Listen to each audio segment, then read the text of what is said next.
All praises to Yahweh, Ba'ashem Yahushai, Ba'ashem Rakah Kodash. Double honors to the apostles and the elders of Great Millstone, and Shalom to the elect to the nation of Israel. This is going to be a lesson talking about how, or asking a question, man, on why are these two particular things so closely protected? All right, why are these two particular things, why are these two particular truths so closely protected, man? Right now, I'm going to read the scripture first. Amos chapter 8 and verse 11. Behold, the days come, saith Yahweh, that I will send a famine in the land, not a famine of bread, nor thirst for water, but of hearing the words of Yahweh. And they shall wander from sea to sea, from the north even to the east. They shall run to and fro to seek the word of Yahweh, and shall not find it. In that day shall the fair virgins and young men faint for thirst. So the Bible is predicting that a day is going to come. The Bible is setting a prophecy that the day is going to come where people are going to seek to know the words of the Lord and are not going to be able to find them. Now, that time is not now, right? Because as it stands right now, people laugh at the Bible. People are still thinking that the Bible is a joke. They're questioning its authenticity. They're questioning how many times it's been changed. They're questioning whose book it is. They're questioning why there's no dates in there. They've got all these things that they want to say, right? They've got all these terms to try and not believe it. They've got all these excuses in their mind to not believe the words written in the Bible, man. Every single type of excuse under the sun to not believe the words that are written in the Bible they've got, right? But the time's going to come, right? The time's going to come, and where they're not going to be able to deny what's written in the Bible, but they're going to be seeking to try and find these people that know about the Bible, and they're not going to be able to find it, man. They're not going to be able to find anybody that knows about the Lord, but they're going to be seeking to find them, but it's not going to be there. Verse 13 again, in that day shall the fair virgins and young men faint for thirst. They're going to be trying to find somebody that knows the breakdown. They're going to be trying to find somebody that can seek and tell them about the Lord. And that takes you to the parable of the 5 wise virgins and the 5 foolish. The wise virgins are those that got the word while it was available, right? Those foolish virgins are those that didn't want to get the word when it was available, and then had the nerve to try and come and try and take the word from other people when they'd been spending their time gaining and learning about the word, which is what a lot of people are going to do, man. In their time when they was living it up, trying to chase that red pill starter pack, that red pill starter kit of trying to get the 60,000, the minimum salary and all of that, right? Trying to hold frame, trying to not call back, text back straight away and all of this. They was trying to be players and all that. They're going to be trying to think that they can try and leave off from that doctrine and try and enter into the word of the Lord and still be in the same hierarchy as what there was in that red pill world, man. And that's not going to work, right? The guy that brought popularity to that whole doctrine, Kevin Samuels, he'd heard about the Hebrew Israelites. He'd heard about that and rejected it. If you go back and watch his videos, you'll continually hear him make statements like, some of y'all be out there saying that I'm talking about a high value man from a moral perspective and all of that. And he said, I'm not even getting into that. I'm going to speak about what's going on in the earth. He'd be saying stuff like that, man. And that was a statement that he was making to the Hebrew Israelites, but didn't have the courage to really say, this message is for you people calling themselves Hebrew Israelites, man. He definitely saw those videos that Hebrew Israelites did on him, man. He definitely saw several of those videos that people would make about it. He definitely saw those, man, but he just didn't openly speak about it completely. And the thing is, with all these people, at the end of their lives, with all these Israelites that have got money, at the end of all their lives, they're always standing up talking about the same things that men that are poor have been talking about, man. Which lets you know that if you're an Israelite, a Negro, Latino, or Native American, this is the most important thing that you can be about, man. It's the most important thing that you can think of. And this new thing that's came out with Kanye West, but where he said what he said, that's been a shock to the system, to every person that tried to ignore that word when they heard it, man. That's a reminder for every single person that scoffed. Because there's a lot of people out there that they like this guy, and we don't care what he said, because we already knew these things were true anyway. We ain't no followers and no disciples of him. We believe in our Messiah. He was going off, man. He was calling himself Moses and all that. He ain't Moses, right? But what he said in that statement was true about us being the Jews. But we've been saying that. Hebrew Israelites have been saying that or been believing that way before he said it. You notice that when he was saying all the things that he said, he never brought no scriptures out. You notice that. He was just spewing his own words. He never brought no scriptures out though. You know what I mean? He never mentioned the real name of the Lord. He never mentioned none of that.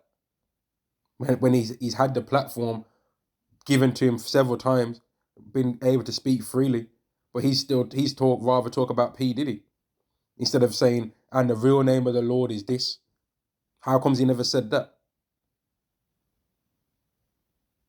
But the point is, in what he said, he's still, every single person that scoffed the word, him saying that now has brought that thought back to their mind that they scoffed.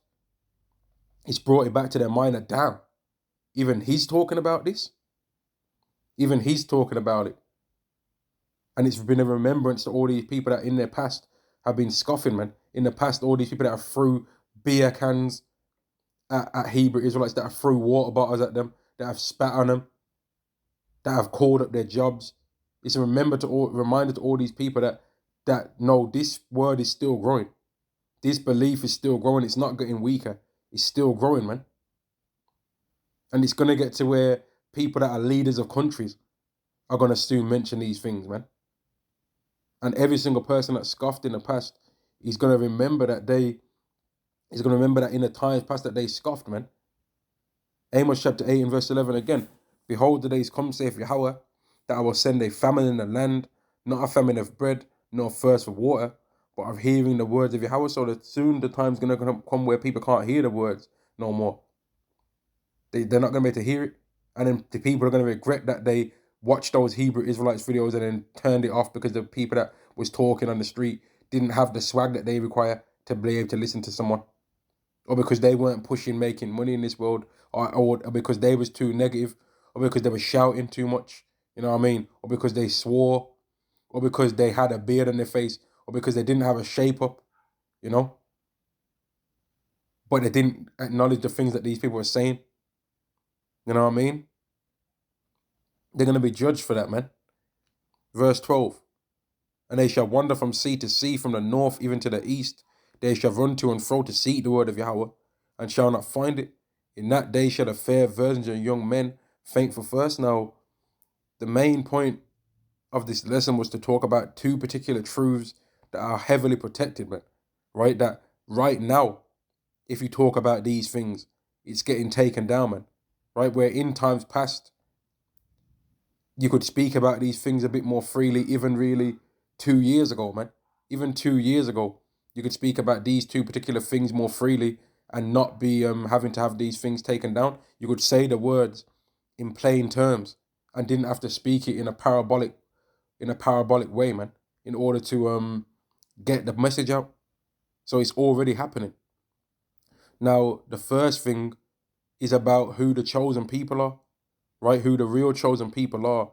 It used to be a thing where you could speak about who the real chosen people are freely and use every single words that you want to say, and also speak about those people that are not the chosen people and call them out on the exact name, what they call themselves, and say that these people are not the chosen. It used to be a thing where you could say that freely, but now there's a censorship that happens when you speak about these people, right?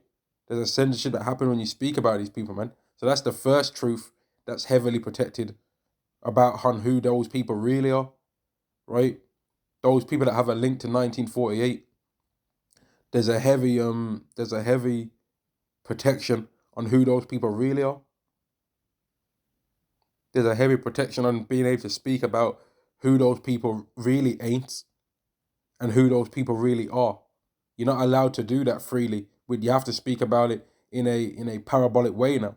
You have to use code words to do it now, right? So that's the first thing. And then the other truth that you're not able to talk about in this world without having the video stripped from the internet, right? Having it ripped from the internet, or having you given a community strike, right? Is the charagma that's mentioned in Revelation 13 and 16. You're not allowed to make the link between that charagma, right, that device, and a particular thing that's in the earth right now that is getting put in people's bodies, you're not allowed to make that link. You're not allowed to freely speak and say those exact words, right? Those exact words on that grain of rice-sized technology that can be applied in people's bodies. You're not allowed to make that exact link with clear language and clear words of phrase. You're not allowed to link those two things together, because you will definitely have that video taken down from the internet, right? And if you don't believe me on that, test it out. Speak about these things and see what happens to you. Speak about it freely in plain. You can speak about it and not have the video taken down, but I'm on about speak about it plainly in free terms, without no, speak about it in layman's terms. Don't use no parabolic terminology. Don't speak about it in no cold way, and see if the video gets taken down. See what happens. And if you do it and then you see that what I said was going to happen happens, then that means that these things are clearly true. These things are clearly true then. This world does not like the truth, man. Right? This world does not like the truth. And you're freely allowed to push on people that there's 1,000 genders, right? But you're not allowed to push on people freely that a man should be able to have 10 wives if he wants to. You're not allowed to. That's not allowed. People don't want to hear that. But I'm gonna end the lesson there, man, because the famine of the word is somewhat already happening, man. But the day is gonna come when it's gonna happen completely. And for all you people out there that call yourself real Bible believers, you should be questioning why this message is growing, and question why this message is so hated. Why is it so hated for you to be able to speak about these things? And I'm going to end the lesson there. All praises to Yahweh, Ba'ashem Yahweh Shai, Ba'ashem Makar Kwadash. Double honors to the apostles and the elders of Great Millstone, and Shalom to the elected nation of Israel. Shalom.